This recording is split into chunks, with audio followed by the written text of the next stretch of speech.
দর্শক, এলিফ্যান্টের এক্সপ্রেসওয়ে দুটি toll plaza একদম আগুন দিয়ে পুড়িয়ে দেওয়া হয়েছে। দেখতে পাচ্ছেন এটি বনানী টোল প্লাজা এবং বনানীর যে টোল প্লাজা সেই টোল প্লাজার কি হাল হয়েছে দেখতে পাচ্ছেন।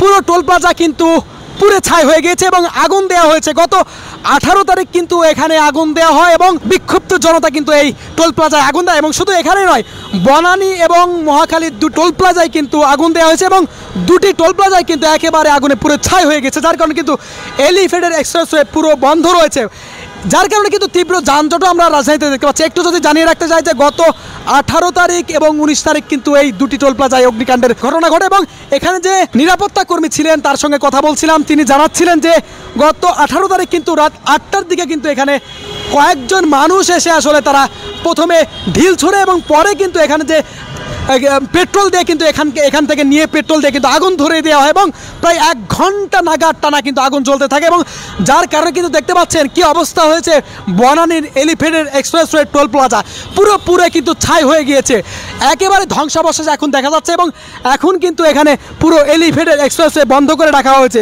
এবং যদি জানিয়ে রাখতে চাই যে নিরাপত্তা কর্মী তিনি কিন্তু জানাচ্ছিলেন যে যারা আসলে আগুন দিয়েছে তারা কিন্তু তাদেরকে দেখে আসলে শিক্ষার্থী মনে হয়নি। সেদিন কিন্তু এখানে যে নিরাপত্তা কর্মীরা তারা কিন্তু ছিলেন, তাদের সঙ্গে আসলে কথা বলবো সেদিন কি হয়েছিল, কারা আসলে এখানে এসে হামলা চালায় এবং অগ্নিসংযোগ করে সেটা কিন্তু জানার চেষ্টা করব, সেটা কিন্তু জানবো। ওই দিক দেওয়া আপনার 4-5-10-15 জন লোক আমাদের যে গার্ড ছিল ওই গার্ডেও ঢিলাইছে। এরপরে দেখলাম যে দুইটা পিক আপ নিয়ে আসছে, দুইটা পিক আপ নিয়ে আসে, একটা আমাদের অফিসের সামনে আর একটা এখানে রাখা আপনার ওইগুলি থেকে অস্ত্র বাইর করছে, লোহার রড রান্দাও এসে বাইর করে আয় না আপনার টুলের মধ্যে বাড়ি শুরু করছে, বাইরিয়ে ভাঙচুর করছে, করার পর আপনার ওইদিকে গেছে ভাঙচুর করছে, ভাঙচুর করার পর আপনার লুট করছে, লুট করার পর আপনার এই 2 নম্বর বুথ এবং 4 নম্বর বুথে ওরা পেট্রোল ঢেলে আগুন দিয়া লাস্টে চলে গেছে। কেউ কি বাধা দেওয়ার চেষ্টা করেছিল কিনা?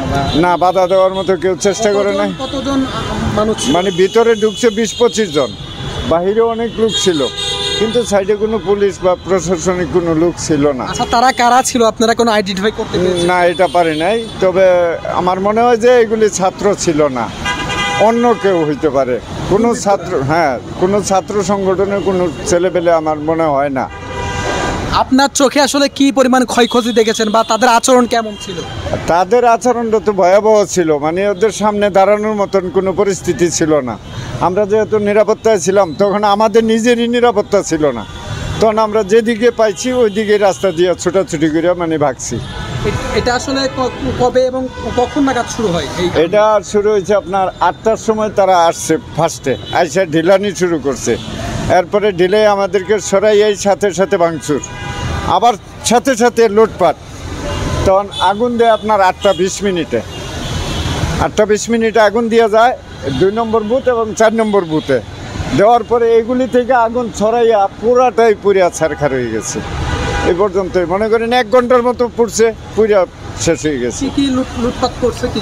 মানে ওই যে ল্যাপটপ, আপনার কিছু সিসি ক্যামেরা বা এই যে গাড়ি ক্যাটাগরি যে ক্যামেরাগুলি ছিল ওইগুলিও নিয়ে গেছে, যেগুলি মানে নেওয়ার মতো, ওরা যা উঠাই নিতে পারছে তাই নিয়ে গেছে, আর বাদবাকি তো নিতে পারে না। এগুলি যে ধ্বংসস্তূপ পড়ে রয়েছে, পূজা ছাই হয়ে গেছে। কোন জায়গায় চালাইছে? শুধু এখানেই নাকি আরো জায়গায় চালাইছে? না, এইখানে জ্বালাইছে আর আমাদের এলিভেটেড এক্সপ্রেসের মহাখালীতে জ্বালাইছে। এখন কি অবস্থা আছে? এখন বন্ধ রয়েছে নাকি? এখন বন্ধ আপাতত, পুরা এলিভেটেড এক্সপ্রেস ওই দিন থেকেই বন্ধ। এটা খুলবে কবে? এটা এখনো কোনো নির্দিষ্ট কোনো সময়সীমা পাই নাই এবং কর্তৃপক্ষ বলছে যে আমরা কিছুদিনের ভিতরে, এটা প্রশাসনিক মধ্যে হয়তো মামলা হয়েছে, মামলার একটা